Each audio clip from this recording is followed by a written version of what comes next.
You are listening. You are listening. You are listening. You're listening. This is the Nerd Best Friends. Nerd Best Friends. Nerd Best Friends. Thank you for listening.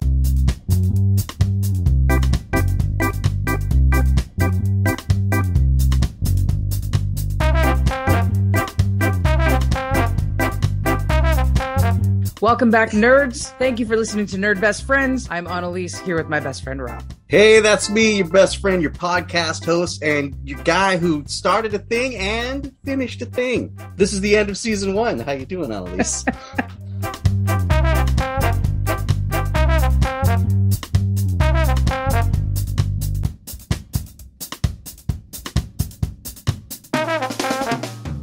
We did. We started and we finished. Everybody, this is it. A plan that was hatched a little more, well, we can say longer than just a year ago. If we talk about the comic book store turning into other things we could do, turn into, hey, let's do a podcast. If I recall correctly, it was June of 2021 when my school site was hosting the all district. Oh, see, you're going to call me out on this. That's what's happening right now. At lunch, you came to my office because we were the host site, and we sat and sketched out the ideas for Nerd Best Friend. We actually didn't even have the title yet for Nerd Best Friends. So here we are, just not quite a year later, and we completed 16 episodes and a bunch of one-shots. How long did that lunch last, Annalise? You know, the bells weren't running that day. 3.5 hours. Look, I was on call. I couldn't attend any of the sessions. And I don't know what your duties were as ETS that day, but... I was just doing what the host admin was telling me to do. Oh, I see. Yeah. And I was just waiting for triaging problems, which, you know, sometimes...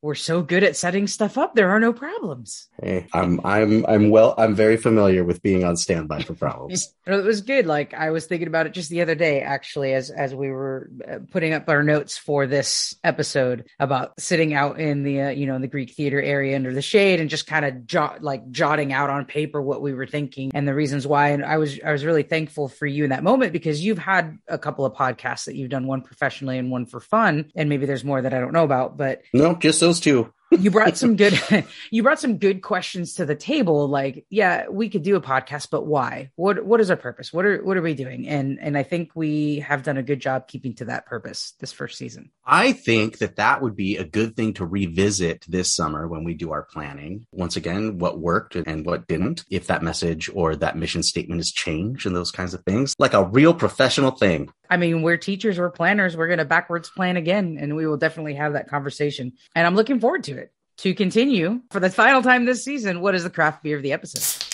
Craft beer of the episode, hand carried across the Pacific Ocean by you. You brought me some Maui Brewing Company beer straight from the source in Hawaii. I'm going to highlight this week Bikini Blonde from Maui Brew Co. Very nice. It is a fantastic beer. You brought me a few that are going to be new to me, but Bikini Blonde is one that I've had before at different tasting events and things, and I'm not sure if it's their flagship, but it's definitely the one that I see distributed most outside of Hawaii. And I did a little research on Maui Brewing Co. They have restaurants and tap rooms on the majority of all the different islands. What struck me about them, they do everything that I like to see in a local brewery for their area. If you look at their events this week, there's a lot of live music from local people, as well as like animal shelter night. And the first thing you see when you pop up is a sponsored beach cleanup that they're doing nearby, and little things like that give back and make the brewery part of the community is one of those things like we talked about in the craft beer episode, where when you show up to a good brewery, it's got that kind of picnic atmosphere. It's families and dogs and beer and sunshine. And I really got the feeling that they're aligned with that as well. So Bikini Blonde, Maui Brew Co. Check it out if you can. One of the things that I learned from you through a mutual friend of ours is how to travel with beers. I think you learned that trick when you would go to Nerdtacular Mm. with our mutual friend. And I learned from you. And that became important when I was living in Ohio, and you can't buy 805 in Ohio. So learning how to, like, when I came to visit for the holidays or whatever, I could roll up a 12 pack of 805 and take it back and put it in the fridge and slowly have one at a time here and there to enjoy it. But that's one of my thing that I've done pretty much since, and especially looking at places, especially on a trip. I'm glad you're enjoying it. I had also tried Bikini Blonde. We had lunch at at Maui Brewing. I was able to stop and have lunch there. Obviously, again, on a trip, couldn't have a drink, but picked up a couple of those cans and really good food right off of Honolulu, right in the main strip, where it's good food and great location. It's really pretty, and everything was just opening up in Hawaii. They were a lot slower than a lot of other states. So even the room service in the hotel, hadn't been reopened yet since 2020. So a lot of those places like Maui Brewing were just starting to bring all of that stuff back as we were there. So that's exciting to see. Next on the list is Nerd Mail. This week, since the last episode, I have nothing. Zero. I did not receive any feedback. So in lieu of my Nerd Mail segment this week, I will just call to action. Hey, nerds, you're listening to the podcast. You have a thought. You're like, oh, they mean this thing. Or, oh, I read this thing that was very similar to that thing that Rob liked. Don't hesitate to write in. It could be a sentence, just a couple of things. We want that engagement. There's no stupid questions. There's nothing too small or like trivial that you think like, oh, they don't want to hear from me. We do. We really, really want to engage our listeners in the conversation. That is one of our, like we were talking about earlier, one of the mission statements is we want to have those conversations. Just like if you had wandered into our comic/gaming shop and overheard us talking about something and you had something to interject, we want to welcome you into the conversation. But you probably got something. I definitely got a how dare you. Terry Hatcher was in Desperate Housewives, not the Real Housewives. How dare you not know the answer to that question? I enjoyed last episode, but I listened to the episode. I was driving in my car and I found myself yelling at the car, yelling at the podcast at that moment, and a couple other ones where we were trying to think of something, or I particularly said, Rob, and I'm just shouting into my empty car like, Desperate Housewives, stupid. Maybe we need to take a little bit more time to like Google when we can't think of it and edit it later or something. I don't know, but I'm back and forth on that too. I'm like, yeah, I said Designing Women started with a D, so I was right there. And then I said Real Housewives, and I just couldn't piece those two together in the moment. No, when I listened back to it, I'm like, come on.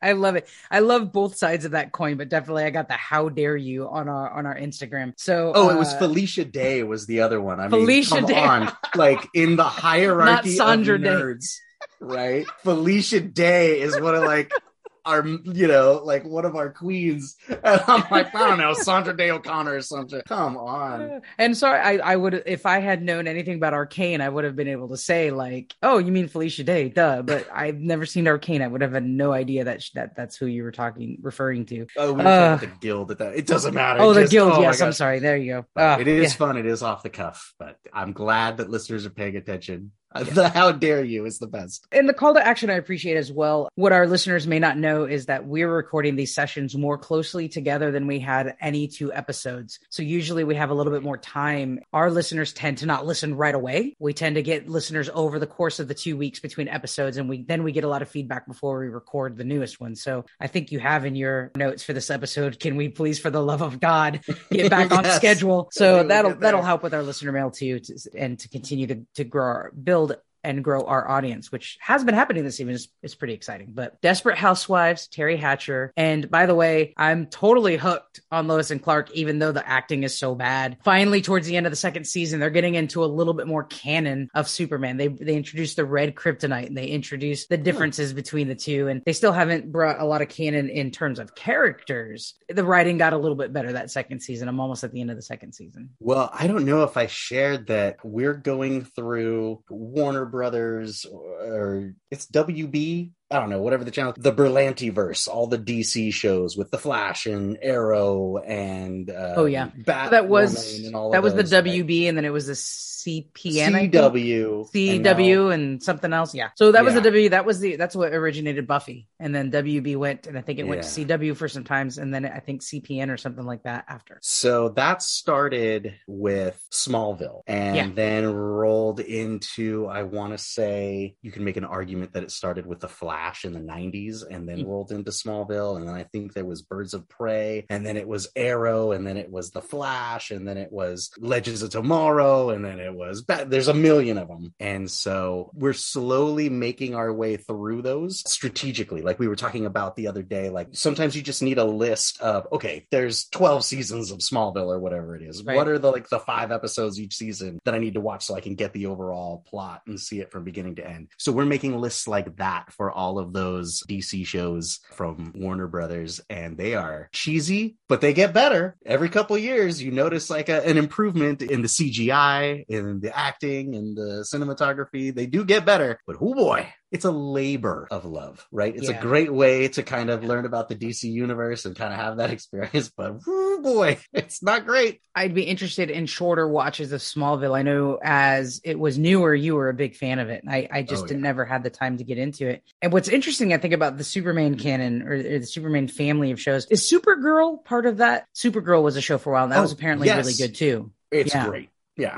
Apparently it's really good. I want to watch that one too. But in terms of Superman, Smallville was a very popular show, and that's Clark Kent as a teenager growing up into being Superman. I think if I know correctly, he goes to Metropolis at some point. He's an adult, not a teenager they're anymore. Back and forth from Metropolis all the time. Like it's just ridiculous. But there's a lot of canon in that one. There's a lot of nods. There's a lot of, Easter eggs and things for comic fans. They do their research. It has a lot of that kind of stuff. And then you get Lois and Clark, which is about the particular moment that Clark Kent, the series starts the moment Clark Kent lands in Metropolis and tries to get a job at the Daily Planet. And then you have the new one, which you mentioned in the last show, is Lois and Superman, is actually them taking their teenage boys back to Smallville to raise them. And excellent. And I think that leans heavily on Super Sons, and in the Rebirth, it leans on the Rebirth DC reboot from a few years ago, which is absolutely great. We did a Batman episode this season. Maybe we do a Superman episode next season. Boom, put it on the list. I think we could fill it. I think so too. I can talk about Lois and Clark all day. Well, I'm going to try to convince you to expand a little bit beyond that. For sure. Well, and, I have a very good friend. One of our episodes we didn't get to record this year is about nerd careers. And I have a friend in CGI, and I want to honor his work. He's done a lot of CGI work on Justice League, and he did work on Batman versus Superman and a bunch of those more recent DC movies. I'd like to actually watch those. So Superman episode, I would be all about. I didn't realize I was volunteering myself to have to watch the DC movies. I don't know that you have to volunteer yourself. You can, just like we did the Batman episode, there's a whole ton of stuff that I have never seen. We can still, that's not one, like, we're not going to both watch all of the Superman stuff and then talk about it like Buffy. This is more of your Superman stuff, my Superman stuff. Hey, person we're interviewing, how are you? Yeah, I'm great. Your movie made me hate Superman. Okay, let's recap season 1. Rob, what was your favorite episode of this season? I was going to look back at the list of the different episode topics to choose and kind of go through them, but then I decided purposefully not to do that and think like, okay, no. Which ones do you remember? Which ones stick out, right? Without looking it up or whatever, and try to be methodical about it. Like, what sticks out? The ones that stick out to me the most are the Buffy episode, because that was my least favorite. I hate every moment of that entire experience. 2 was the Batman episode, because I talked a lot in that episode, and it was hard for me to listen to myself talk that much. So I did not enjoy that episode. The 3rd one was the craft beer episode, because I was terrified the whole time that I was not portraying a good enough, like, expert opinion about beer, that I was going to say something wrong, because that's a different community than I'm super comfortable with. Okay. So I was like, oh boy, I was really nervous about that one. The one that I enjoyed, the one that I had fond feelings about, was the one where we did I've Seen This Before, and we compared the Matrix from 1999 and the Lego movie from 2000. Yeah. 11 or whatever that was. That one stuck out for a couple of reasons. One, it was because that was the first time that my son got to be on the show, which was super exciting for him. And he had been bugging me about doing a podcast for that whole summer. That you were bugging me about doing a podcast. My son was also bugging me about doing a podcast. The difference is if I had done the podcast with my son, I knew I was going to be the one doing all of the editing and posting and work. For sure. Which is why I decided to go and do a podcast with you, because I convinced you that you had to do all the editing and producing. And I wanted to, So he was very excited about it. It really got those wiggles out that he had, and he got to be on the show a couple times after that, which is great. And again, listener feedback, if you want to hear more of Andrew, that would give us more reason to try to sneak him on. The other thing that was cool about that is because one of the favorite things that I do with Andrew is look at pop culture, look at fun things that we enjoy, but look at them critically. And that's one of the things I'm kind of most proud of that I instilled in my son from a very early age. Even when he was 4 years old and we were watching the Cars movie 4 times a week, I couldn't help but ask questions. What is this movie trying to tell us right now, Andrew? What is the symbology of those two flies? What is like going through that? And it's something that he's learned. So when we get a chance to just have an excuse to rap about those kinds of things, when he points out patterns and tropes and predictability in plots, it's very encouraging to me. It just makes my heart happy. One of the things that he's really into is both acting on stage, but also writing. He writes stories and he creates tons of games, not just for his friends, but for us. Like he is a 12-year-old who can run RPG games that keep full-grown adults very entertained because he has that foundation of storytelling and those tropes and those patterns. He knows how to construct that Hollywood type story already. And that's the one that I'm going to say is my favorite, when Andrew and I got to just goof on those 2 movies the whole time. Very nice. And Andrew will definitely be on the show next season. He's already pitched a couple of episodes for him to guest appear on. So I think that's definitely a thing. And I will say he does think with a very critical mind that is older than his age number. And we actually kind of ragged on him a little bit when I was over this past weekend about how we're letting a 13-year-old run masks, which is teenagers based in the high school experience for a kid who's never been in high school. So we have some comical moments. He's not a sporty kid either. I mean, he played baseball and stuff, but he tried to describe a football game and totally fumbled on himself. And then they got the ball and did the play where you kick the ball. And so they got a point. But he knows enough that if you're going to tell a story in high school, Friday night football games are going to be a big plot point to it. It's got to be there. The details, comically not so much. It comes off as endearing because we know that's the case, because in 3 years, 4 years from now, he'd be able to run that without even thinking about it, because he would have probably been to a Friday night football game with his friends or something. Yet he can still comprise the story and be on the cuff with such brilliance and ease based off his preparations that it's impressive. So kudos to you and Maria on that, because that's a critical thinker. Thank you very much. We are in a golden age of young tween Andrew that we should take advantage of. Absolutely. Absolutely. My favorite episode is the Buffy episode. And I put it's the Buffy episode. And I'm going to say, Rob, you did great that episode. I've gone back and listened to that one a lot. And there's 2 things about it. Right before that was the Batman episode. And right before that was the episode with Andrew. And those 3 kind of, for me, started a turning point.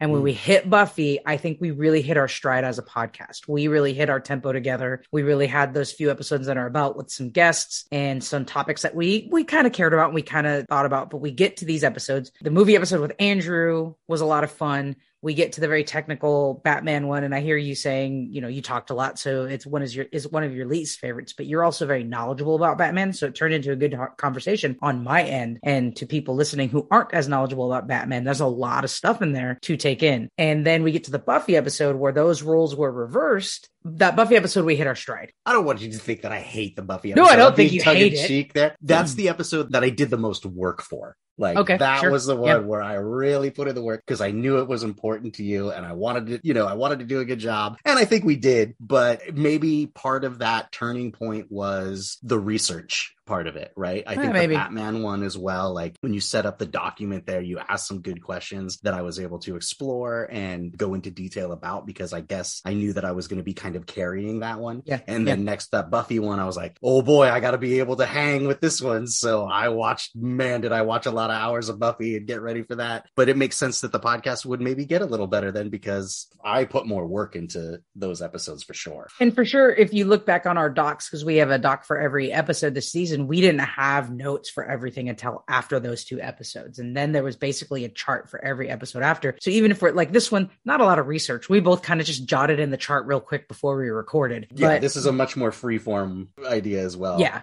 But those episodes, and particularly the Buffy one, in editing it, in the tempo of it, in the fun of it, the funniness of it, the work is there and it's evident. And it has painted how we approach the rest of the season. And since then, I enjoy our episodes. So even after spending all the time editing them, I step away for a little bit. It comes out, it's released, and then I'll go back and play it just to make sure I'm listening again for the 900th time. But that was a turning point. So my favorite episode is the Buffy episode. Subject aside, and I appreciate you putting the work into that, because that's why you're my best friend. You know how much Buffy's important to me, and that wasn't an episode to just, this is what we're doing. So, but it was all for good fun. Let's go to our favorite moments. We went to our favorite whole episodes, but what about some moments that you can recall? Some of the moments that I recall are the funny moments. You've started doing a really good job about kind of picking out little bloopers and putting them at the end of the show. Me not being able to remember Ben Affleck's name stands out to me because it was just so embarrassing and so funny. You couldn't have scripted that better. It was brilliant, I'm saying.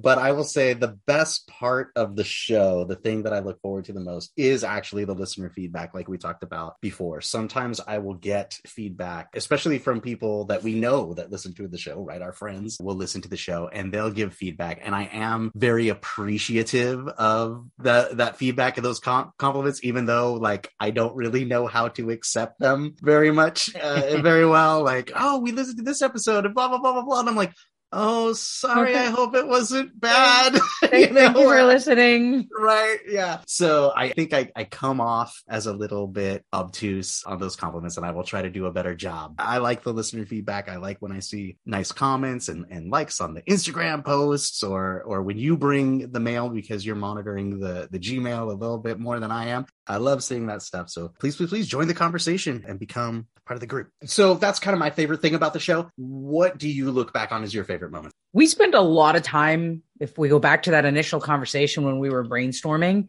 we spent a lot of time trying to figure out what is going to be the tagline.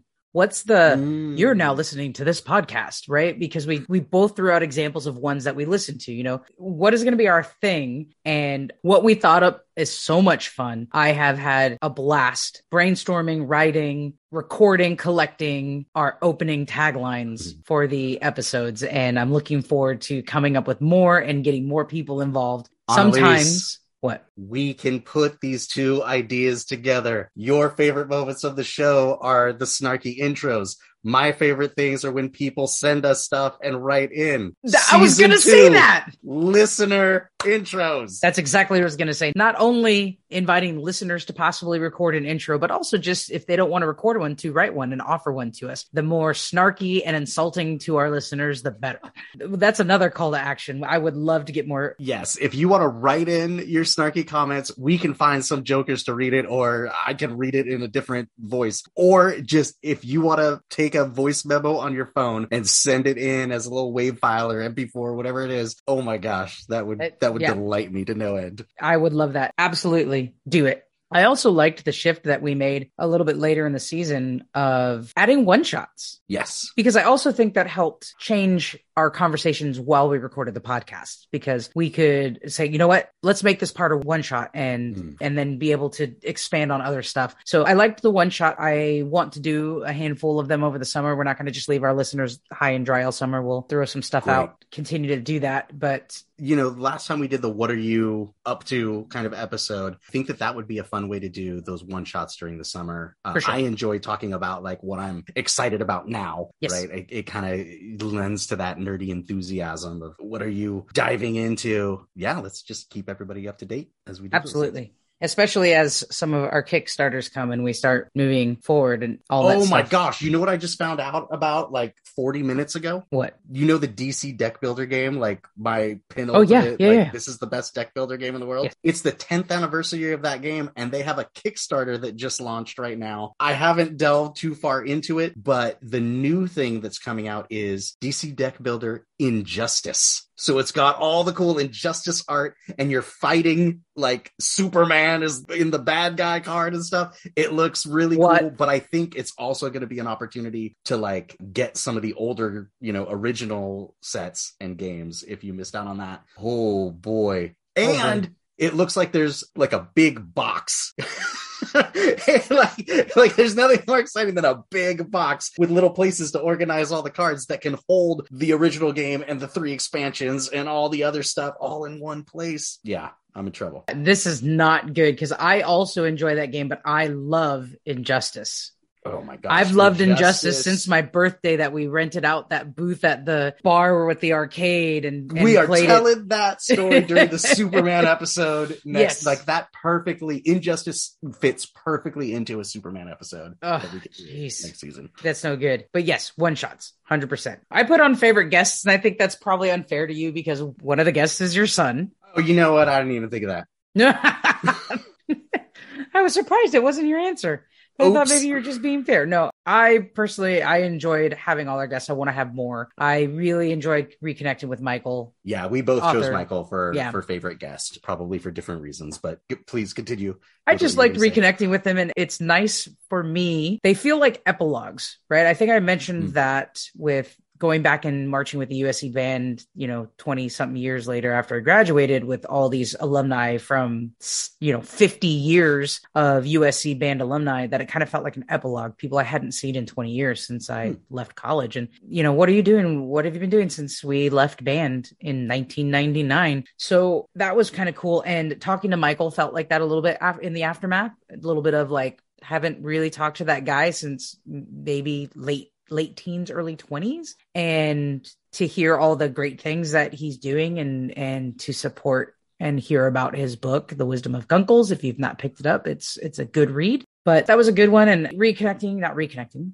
There's also, Drea and Tamara, who were our guests. That was a really good episode. Now I'm really bummed that you couldn't make it for that one. I think you would have really enjoyed conversing with them about going to cons. And of course, Andrew's always brilliant to talk to. I have appreciated the times you've let me in on some of your family stuff, like going to see the new Spider-Man and then sitting and talking about it after. I know that's something that you cherish with your family. I've been appreciative to be included in those moments, some of them as well. And the podcast reminded me of those. So I've had fun with all our guests. We definitely, in our planning, should, work to bring more guests onto the show. I totally agree. And I also put Michael at the top of that list because I hadn't stayed in touch with him all that much, and we didn't spend a ton of time together when we didn't know each other in high school. But by having him on the podcast, I read that book, and that is not a book that I ever would have heard of probably, or have come across things that I would have read if not. And it's a good book, and I learned a lot, and there's always value in getting different perspectives, especially when we're talking about the same community. Right? Not everybody in the community looks like me, as much as sometimes people who look like me want to like gatekeep and make it that way. It's really not that way. It's for everybody. And so not only did I learn a lot from that book and just really enjoy reading it, and really enjoy the fact that I knew this person who wrote this book and I talked to this person about that book. That's a cool thing to do when you're, in your first season of a podcast. But also it was just very inspiring to hear his stories and read the stories that were in that book and get excited about our nerd pop culture cool community and it being for everybody and that kind of thing. It was good learning for us as well, because we were given an advance copy of the book because we were able to read it before it was released. I appreciated that as well, because I imagine more opportunities for that will start to happen as our podcast grows. And I want to be on top of that and having guests, whether we know the person or not, having guests with great topics. Also, as a member of the LGBTQ community, being inclusive and bringing in all of these different aspects of the nerd world that can tend to be buried down a little bit in the big nerdiness umbrella, to bring those to the forefront was really important to me as well. The next category on our list is our favorite topics. Maybe not how the episode went or those kinds of things, but the thing to talk about. What was your favorite topic? Or I guess it's back. Is it back to me? I think we switched. Either one. I can answer that first. We don't have a formula. What are you talking about, Rob? For me, topics. I really liked the comic book episode itself, but anytime we talked about comic books, you are very knowledgeable, have read a lot more than I have. I appreciate the acknowledgement that comic books are valid. Mm-hmm. Comic books are literature, and they don't all have to be superhero. You don't have to read DC and Marvel and all that superhero stuff that goes back decades and decades and decades. You can read a comic book about just about anything. You could read comic book adaptations of movies and books, and all of it's valid. All of it's literature. It's entertaining, and it doesn't matter how nerdy that is. It's good and it's fun, and it's fun to talk about. 100%. That is also my favorite topic, was when we did the non-superhero comics. That is something that I am passionate about. You say that I'm knowledgeable about it. I'm just a big fan. It's something that I love talking about. A lot of comic book nerds will have that like encyclopedic knowledge or that trivia of like, oh, the first appearance of Wolverine was actually in Hulk something and Amazing Fantasy blah blah blah was when Werewolf by Night. I don't have that. Like, I don't know that kind of history or those kinds of details. That's not what interests me. I like reading good stories. Part of liking to read those good stories is getting excited about them enough to share them with friends and to kind of spread that message that you were just talking about, that comics are absolutely a legitimate medium for literature, for art. They can engage us, they can connect us, and no matter how busy your life might be, you can sit down for 15 minutes and read a comic book, and those 15 minutes with a combination of good writing and art, from the pencils to the colors to the ink, everybody who's involved in making those things, that 15 minutes that you took to read that comic book can spawn an hour's worth of conversation or more with your friends. When I say knowledgeable, I don't necessarily mean that I think you're a walking encyclopedia of knowledge when it comes to comic books, but you are, like Kickstarters, aware of what's happening in the comic book community. You can say, oh, this new thing is happening. Maybe my point of view is looking at my best friend with rose-colored glasses on because you're my best friend, but also I would have never known about Scooby Apocalypse. I would have never known about the new Buffy that is out now. I would have never known about Chew, and Chew is like, that was my number one comic book for that episode. So you're knowledgeable in the sense that you are engrossed in the community, and because you look out for things to share, because you can say, oh, I think this would be really good for this friend of mine. I think this would be really good for Andrew. I think my wife would really like this. Like, that's probably the best piece of comic books, and you are knowledgeable about it in that aspect. Very cool. Thank you. Thank you for the compliment, I will say, as I'm accepting compliments about the podcast. Thank you for listening. How about your summer nerd plans, Rob? I know we kind of talked about this a little bit. Like, what are you planning last episode? But what are your nerd plans for the summer? Oh my God, we need to record some podcasts this summer so that we have a buffer for season 2. We started strong this season, ladies and gentlemen. We were doing it great. We were like 4 weeks ahead, sometimes, 2 episodes ahead. That was right where we wanted to be. That was the sweet spot. Plenty of time to edit, plenty of time to research and think about the next episode. I mean, for crying out loud, I watched 300 hours of Buffy or some ridiculous thing at one point, and then life got in the way, and winter break. So we were supposed to record 2 episodes during winter break, and we did not. And that's when we fell behind and just could not catch up. Even spring break, you were gone for the first part of it. I was gone for the second part of it. We couldn't connect to record. So we will plan it out. We will record some one-shots this summer. We will be a little bit more ahead. And maybe we even, after we brainstorm, one of the things I'm thinking about, and this is thoughts for next season, I'm going into this a little bit. One of the things I'm thinking about is a little bit longer season. So maybe we record a bunch of episodes. Oh, God. Maybe record and what I mean by that is we record a bunch of episodes and start a little bit earlier than we did this season. We'll talk about it. But Boy. yes, being ahead. Yes, we will record stuff. Yes. I want to get ahead. But podcast aside, I have been thinking a lot about this summer and what to do. So a frequent guest of the show, my son, Andrew, is at an age where he's not super interested in a lot of summer camps, only some things that are particular to his needs, right? He's very into musical theater right now. So like he wants to take a dance class and he wants to take a singing class, but those are not the all day kind of summer camps that, you know, you're used to when you have a little kid and you're like, oh, this week is swim camp. I drop you off at 8 a.m. and I'll come pick you up at 4:30 and you spent, you know, that's just not the reality for his age group anymore. Last summer, I taught summer school and it was a good experience. I don't have any complaints about it, except that I would come home in the early afternoon after teaching summer school and Andrew would be there, like call him out on the podcast.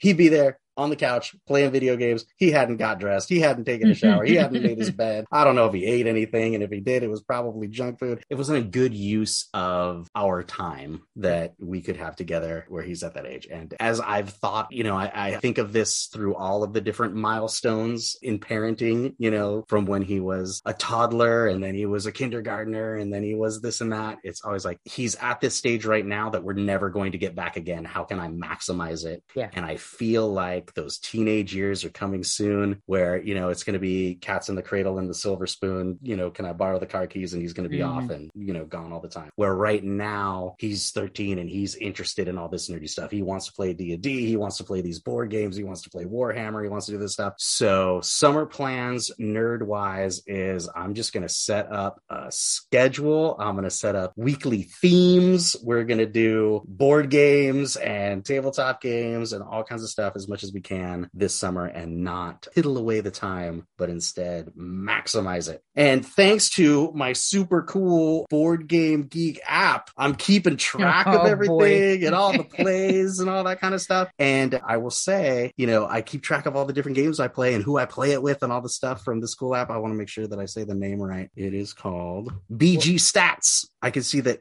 Andrew's in third place of the people that I play games with. He lives in the same house. He should always be first place, not third place. So we're going to do something about this summer and make sure that nice.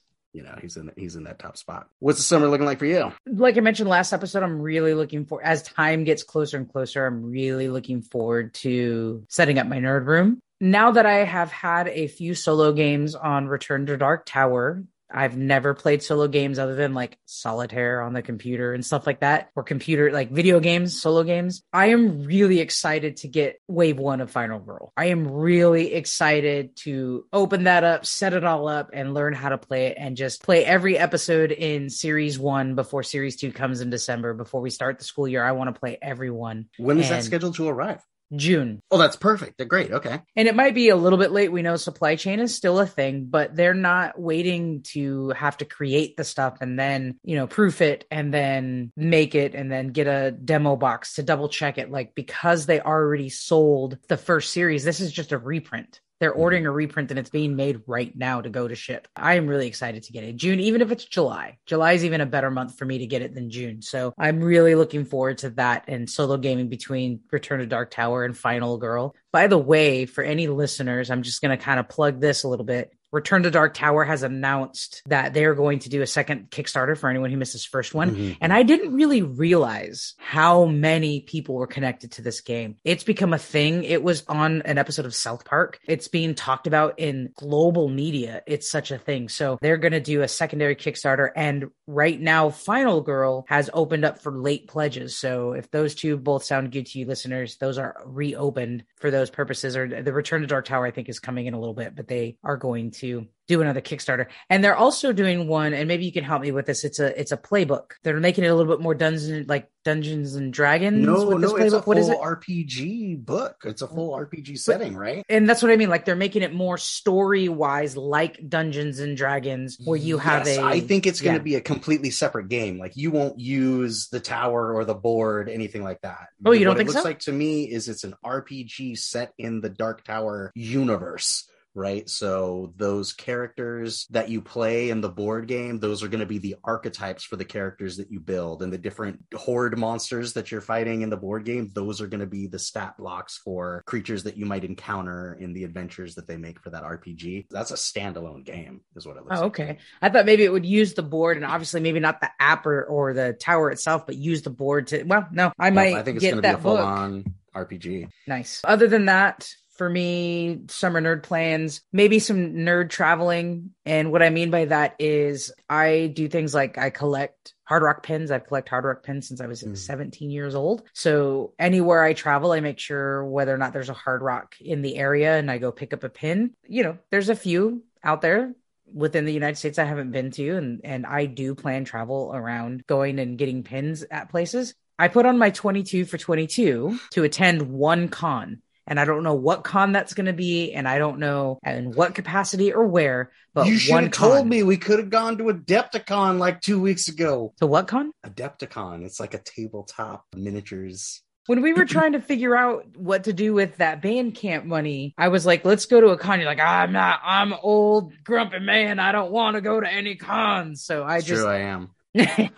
I don't know that I want to go to Big Giant One. If I listen to what Drea told us in the Cons with Friends episode, one of the things she does is just goes to San Diego for the day and does all the stuff on the outside that you don't have to buy a badge for. Yeah. So, I mean, I might do something like that. I don't know, but I want to attend one con and I want to do it this summer. If you caught me in the right mood, you might be able to convince me. I heard of a con that's a small one. It's called Winter Fantasy. And I think it takes place in Indianapolis, like in the middle of the worst part of winter where it's just like terrible, but it's a smaller convention and it's all Dungeons and Dragons where you can run games or you can pick up games or you can buy tickets to just have DMs run you through games and stuff. And there's all kinds of vendors there. And I was listening to another podcast where they're talking about, and they're like, yeah, if you stay in the hotel or the hotel across the street, you never have to go outside at the negative 20-degree temperature or whatever. So it feels like it's just this little winter break of like, it's snowy and blustery outside, but it's like, there's no place else to go. It's like a warm, cozy environment where you go and just play Dungeons and Dragons with and make new friends. That sounds like something I might do. I mean, you never have to leave the hotel. I had to go to Reno for a conference and it was middle of winter and I didn't have to leave the hotel. So I agree with you on that.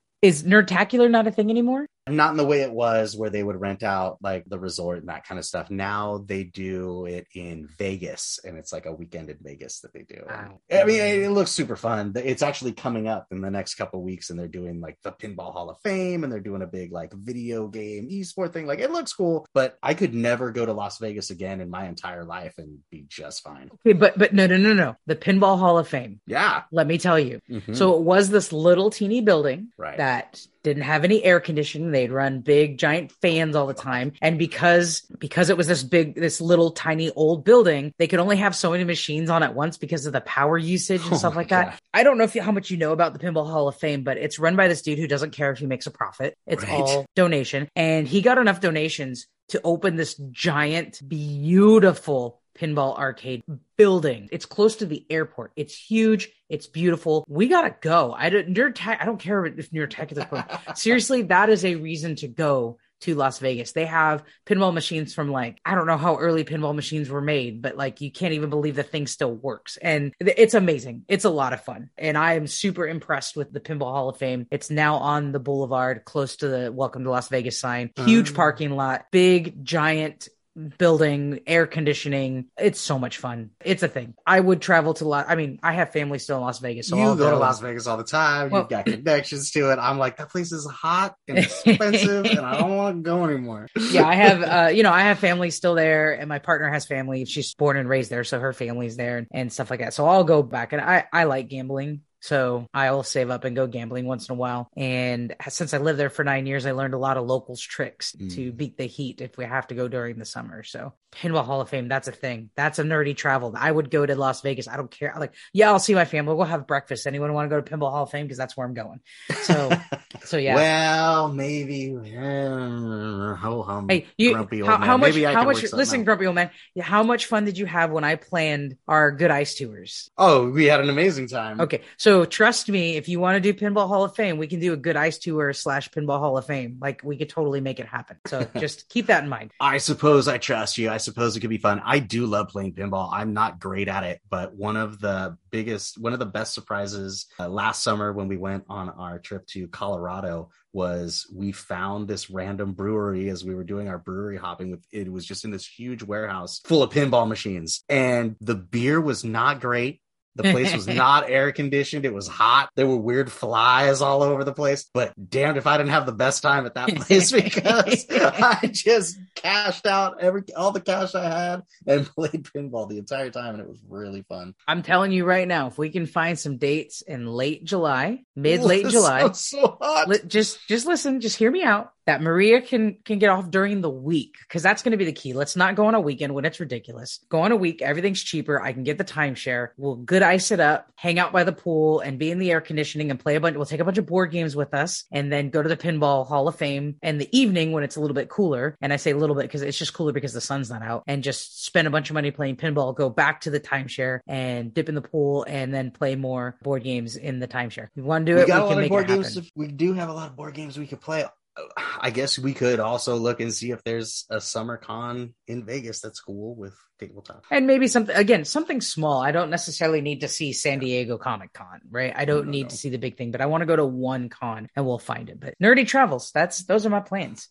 So what are your thoughts about next season, Rob? Like I said before, I really did like doing the comic book episodes and giving the recommendations on that, because those recommendations come from the heart. Like when I read comic books and I say, like, I think this is good for everybody. I think this is something that I read with my family, and you should too. It's because I'm genuinely enthused about those things. So spreading that is great. It's also a good reason to take time out and read more new comic books, which I'm always trying to do. I have tried in the past to do comic book clubs, especially during the summers. Oh yeah, yeah. We did like a summer of Wonder Woman, a summer of Spider-Man, and it didn't get the traction. It didn't really get the engagement that I was hoping for from our friends, so I gave up on it. But now that we have this platform, and if people are interested in it, I would love to resurrect that idea of the comic book club, where we pick a character. I enjoy curating like a good reading list of different series that I think highlight or showcase that character in different ways, so that it starts discussion and those kinds of things. So maybe we work something like that in. That's what I would like to do, especially for some of the superheroes. Superheroes are mainstream now, right? The biggest blockbuster movies in the world are now superhero movies. It used to be the action flick, right? It used to be the Schwarzeneggers and the Stallones and the vampires. What are those called?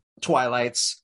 but now it's superheroes, right? Now that's the action movies are just comic book movies now. Everybody knows those characters from there. Right. But do you know the Doctor Strange that's wielding a battle axe and eating demons out of a Chinese food to-go container? Do you know the Spider-Man where Harry Osborn had that like weird tiger striped hair? Do you know the Superman from where he's married and has his little kid, Jonathan Kent, and when he accidentally was staring at the cat that was in the tree and fried it with his heat vision? I like to gear people towards that. Like, oh, if you like A, you might also really like B, because that's how I like it, you know? So finding those people and building that tribe up is something that I would like to do in the future. What do you think about a comic book of the episode to go with craft beer of the episode?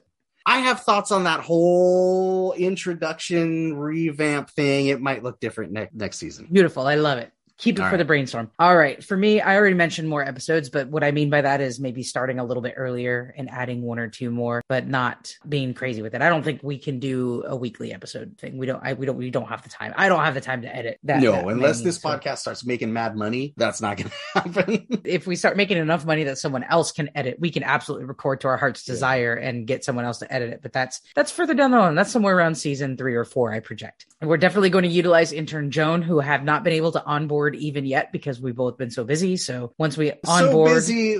Let's be honest with this whole thing. I feel like we recorded last episode yesterday. The turnaround is nuts. and between you're right, between the last recording and this, it's been a little over a week. It's felt like it's been a couple of days. And intern Joan has asked, like, when can we meet? When can we meet? When can we meet? So I'm hoping this weekend I'll get some time to connect with her and get her going, but definitely utilize you better. Do you understand how important intern Joan is to this entire operation? This is a gift from heaven. You need cancel. What are you doing? Cancel it. You need to get intern Joan. I'm sorry, kids. You're not going to have chairs at your graduation. I have to talk to intern Joan. Those kids can sit on the floor.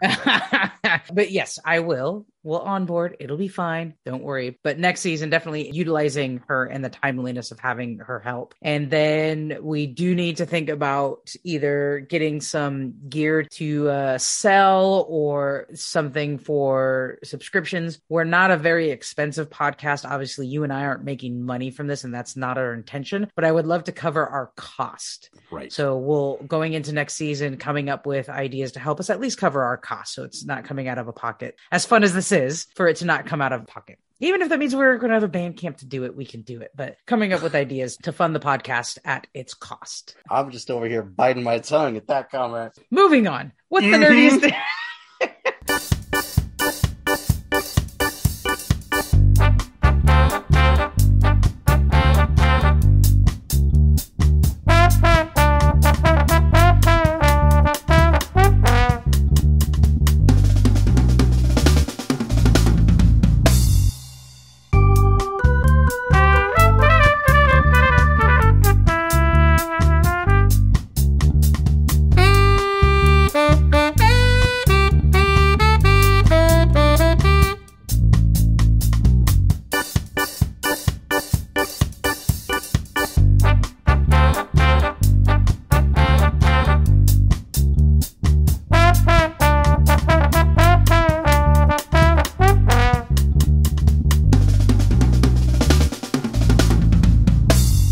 What's the nerdiest thing you did in this past few days?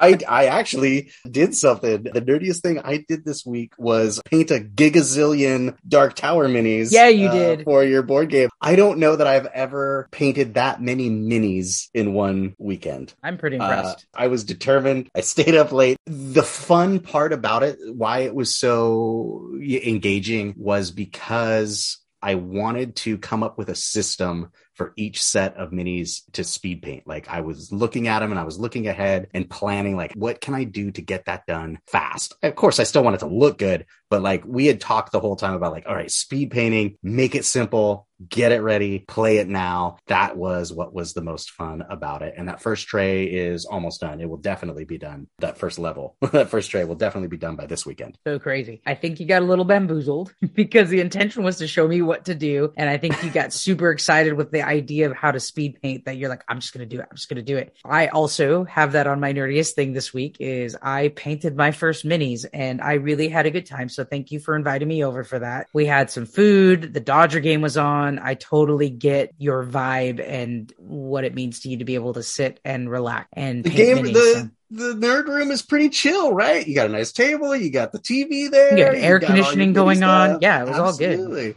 Yeah, it was really great. So a lot of fun hanging out with you and learning how to paint minis and your knowledge and making that. You made that video. We have a YouTube video on Rob's paint of the first little bit of Return to Dark Tower minis. And you can get the Nerd Best Friends podcast on YouTube if YouTube is like the place you go for creator-owned entertainment. But now, in addition to the podcast, there's a little painting video that checks in. And I see maybe us doing some more of that as well. So our listeners get to know us in a different format. We'll brainstorm, but I think that would be good too. So I thought that was fun. I think you did a really good job. And if you didn't know this, I posted your picture on the Return to Dark Tower Facebook page and someone's like, do you guys do a commission? So Kudos to you. Someone liked them a lot. That's excellent. What did you tell that person? Nah, bro. Oh. I didn't answer because I'm not going to do that on your behalf. And because I know you have interrupted your flow of the stuff you want to do for yourself. I don't want to get in the way of that any more than it is already happening, unless you want me to. Or you can go onto the page and say, like, make me an offer, man. Yeah, no, you're right. I don't have time for that. There's a podcaster I listen to, Scott Johnson. He talks about marbles in a straw. He says, right now my straw is full of marbles. If I want to put a new marble in that straw, another marble has to come out. That's just the way it is. So what would I be willing to give up? I don't know. I don't know that I'm willing to give anything up right now. And you've already given up enough to help paint these. And we still have to play the game. So if y'all couldn't tell, both Rob and I were under the weather when we recorded our last podcast. I think I was trying to say binge watching. I said it a couple times in the episode, and I realized I was so sick it sounded like bin watching. Oh, so everything cut off because you're nasal. Yep. And because I was so under the weather, I told Rob not to come over because I was so medicated. It wouldn't have been able to join us. So paint them. We're going to play. It's going to be fun. That aside, what's the nerdiest thing you're going to do next week? Well, as you just said, you wanted to get started on painting miniatures. There's some stuff that you want to get done. You've got Final Girl coming, and that's going to be full of miniatures. Yes. We did Marvel Zombies. That's going to be full of miniatures. So I'm going to put together a document of recommendations that I have called something like Getting Started with Painting Miniatures, with recommendations of the different, here are the tools I use to pour paint. Here's affordable wet palette. Here are the good primers to use, the speed paints versus the contrast paints, some good sets. I'm definitely focused on, this is something that you're getting started with. You don't want to invest a ton of money in it, but you also don't want to go like the cheapest route, because then you might have a bad experience with inferior products. So I'm looking at like, maybe it'll be recommended for getting started, and then maybe a column that's like next level, the more advanced, or something you would invest in with more experience. I've already been kind of putting that together in my head. I just got to get that through, and that will be for you, but also for anybody, if we're finding that we get any listener feedback of like, I also want to get started with painting miniatures, or I've always wanted to try that, or something like that, or you just want to look at it, we could post that up somewhere. And by we, of course, I mean Intern Joan. Yes. And I put for my nerdiest thing is because I haven't had a chance to play. That is my nerdiest thing. We need to play Return to Dark Tower. I am obsessed with this game, and I really think you're going to have a really good time with it. I really think it's going to be like, when's the next time we're going to play? So that is my nerdiest thing. That's my planned nerdiest thing for next week, is to finally get together and play Return to Dark Tower with you. So can you imagine if I just like hate it and we play and I just throw my chits across the room and I'm like, I'm done with this game, and I never paint another miniature for you again. Yeah, it could happen, but I don't think so. I think you're going to have fun. I have a good instinct about this. I have yet to play a tabletop game with awesome painted miniatures, especially when sculpted that well, that I was like, oh, this game sucks. Like, it's not in me. What was that game we played, like Maria's birthday, like circa 2006, some crazy game that we all sat around that big old table and we played it for hours, and we hated it. Oh my gosh, yes, that was Talisman. Oh my Talisman. gosh. I had such memories of Talisman. I remember on weekends when I was in high school and we just didn't have the energy to plan a D&D game, we would break out Talisman and we would just play all night. And the family that I played with, they had like the expansions, and we would go through, we'd be collecting the treasure, and you'd be like, I thought that game was great. And so I saw that they had done a reprint of it, and I'm like, oh my God, Talisman, I haven't thought about that in 15 years. And I grabbed it and I paid a bunch of money for it, from the comic book store. And I was like, oh my gosh, I'm so excited. We got to play this game. It was New Year's Eve. And I was like, oh, this is going to be perfect. That's what it was. We're going to have this we're going to grill, we're going to have this big dinner, or whatever we're going to do. And then that night, we're going to play Talisman all the way until midnight. And it was a slog. Oh my gosh. Everybody hated it. I think we just gave up. We're like, we're never going to win. Nobody's ever going to get anywhere. It's 2:00 in the morning. Forget about it. I packed it all up. I sold it. I sent it away. I never played it again. I do not own Talisman anymore. It was like, we hit midnight. We're like, woo, Happy New Year. Let's keep playing. All right. And then we get to like 1 and it's like, what is happening? And then we get to like 1:30 and everyone's kind of looking at each other going like, what are we doing? And we get to like 2 and like, I can't play this anymore. Yeah, no, this sucks. This is the worst. So that was one of many, and this Return. But there were no miniatures on that game. That was not a. All right, good it was point. not a beautiful miniature game. That was Good just point. a straight up board game. Touche. Oh boy. Well, that's the plan until it happens. Return to Dark Tower. I'm going to talk about all the time, every episode. Right, and fantastic. Rob, this is the end of our first season. We will release one shots over the summer months before we return for season 2, sometime August, maybe earlier if I can talk Rob into it. Our website will be updated throughout the summer thanks to intern Dr. Joan. So check us out. That's right. Dr. Joan. Joan didn't go to intern school for all those years, so you could call her Dr. Joan. She's intern Dr. Joan. Make sure you check us out on www.nerdbestfriends.com between now and then. Make sure you're nerdy, you be well, and share it with us. Let us know what's going on with your nerd summer. Follow us on Instagram, Facebook, Twitter at Nerd Best Friends, or send us a message by writing to, and I'm going to get it right this time, podcast@nerdbestfriends.com. And make sure when you're listening, go ahead and hit that subscribe button. Please like and follow, share the podcast. If you can give it a review on the podcatcher that you're using, it just takes a second and it would be great because it just helps move us up lists when people are searching for things. Thank you so much for listening to season 1 of Nerd Best Friends. And best friend, thank you for agreeing to do this not quite a year ago and agreeing to sign on for another season. It's going to be a lot of fun. It's been a lot of fun so far. I couldn't imagine my first foray into podcasting without you. It was a good idea. Right on. Until next season, nerds. All right. Thanks for listening.